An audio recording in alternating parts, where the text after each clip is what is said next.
You, John Fitzgerald Kennedy, do solemnly swear. I, John Fitzgerald Kennedy, do solemnly swear. That you will faithfully execute the office of President of the United States. That I will faithfully execute the office of President of the United States. And will, to the best of your ability.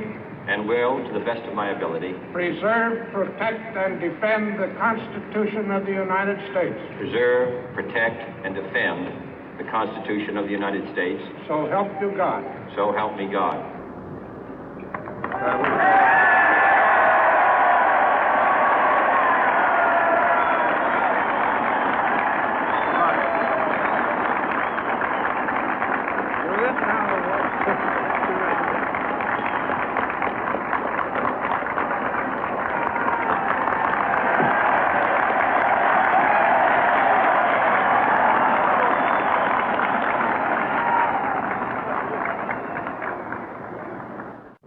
Vice President Johnson, Mr. Speaker, Mr. Chief Justice, President Eisenhower, Vice President Nixon, President Truman, Reverend clergy, fellow citizens.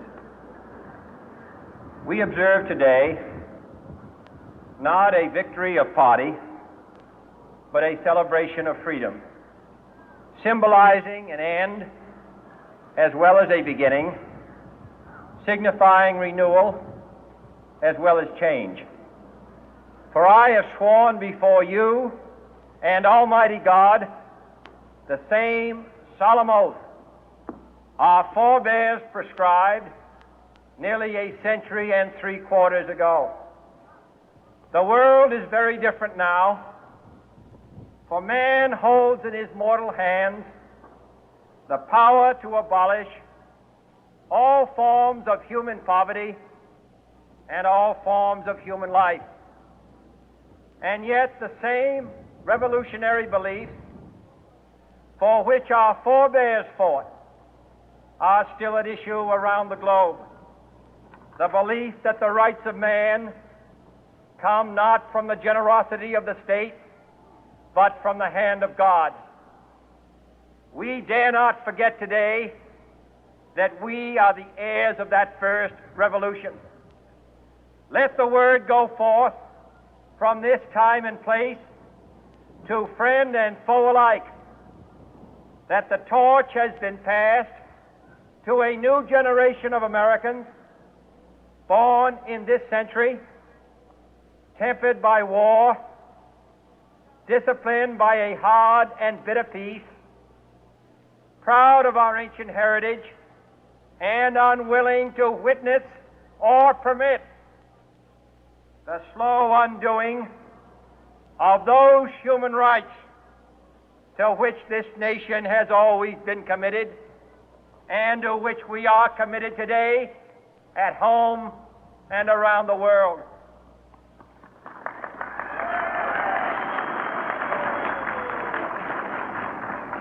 Let every nation know, whether it wishes us well or ill, that we shall pay any price, bear any burden, meet any hardship, support any friend, oppose any foe to assure the survival and the success of liberty.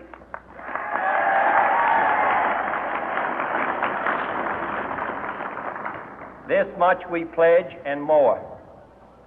To those old allies whose cultural and spiritual origins we share, we pledge the loyalty of faithful friends. United, there is little we cannot do in a host of cooperative ventures. Divided, there is little we can do, for we dare not meet a powerful challenge at odds and split asunder. To those new states whom we welcome to the ranks of the free, we pledge our word that one form of colonial control shall not have passed away, merely to be replaced by a far more iron tyranny. We shall not always expect to find them supporting our view, but we shall always hope to find them strongly supporting their own freedom, and to remember that in the past, those who foolishly sought power by riding the back of the tiger ended up inside.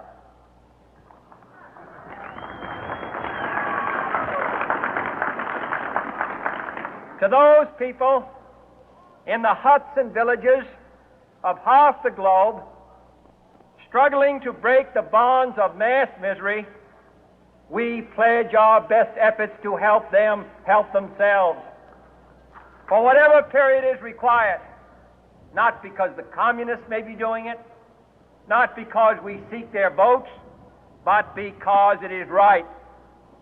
If a free society cannot help the many who are poor, it cannot save the few who are rich.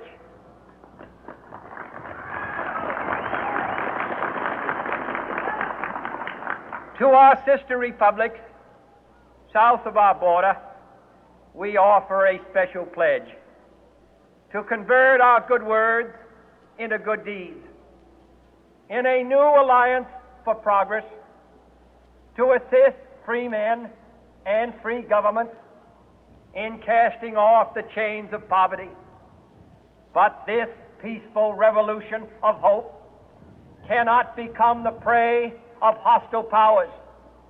Let all our neighbors know that we shall join with them to oppose aggression or subversion anywhere in the Americas. And let every other power know that this hemisphere intends to remain the master of its own house.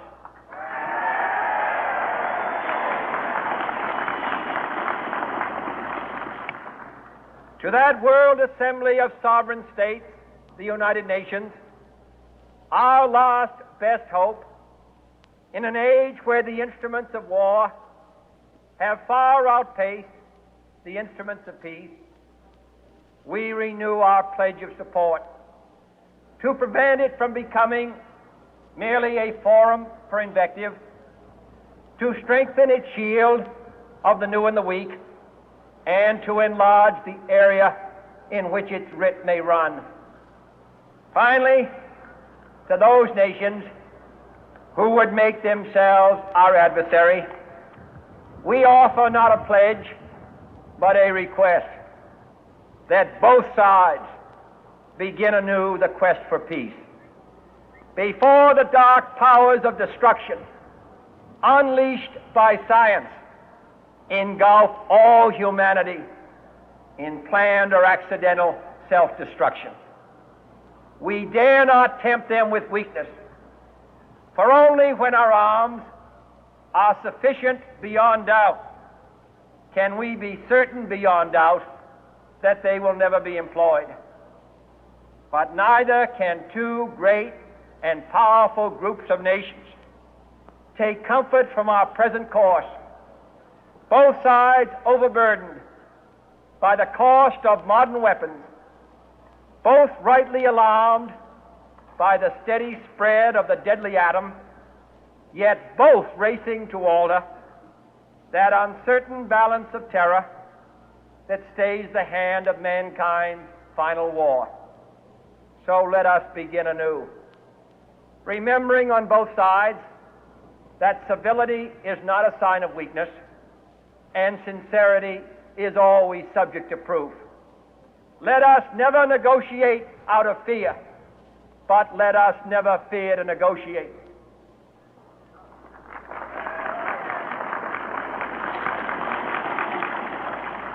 Let both sides explore what problems unite us, instead of belaboring those problems which divide us.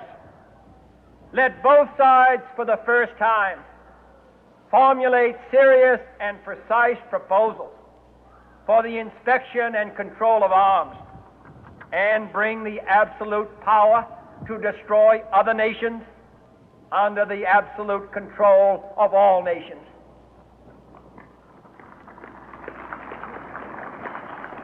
Let both sides seek to invoke the wonders of science instead of its terrors. Together, let us explore the stars, conquer the deserts, eradicate disease, tap the ocean depth, and encourage the arts and commerce. Let both sides unite to heed in all corners of the earth the command of Isaiah to undo the heavy burden and let the oppressed go free. And if a beachhead of cooperation may push back the jungle of suspicion, let both sides join in creating a new endeavor, not a new balance of power, but a new world of law, where the strong are just and the weak secure and the peace preserved. All this will not be finished in the first 100 days, nor will it be finished in the first 1,000 days, nor in the life of this administration, nor even perhaps in our lifetime on this planet. But let us begin.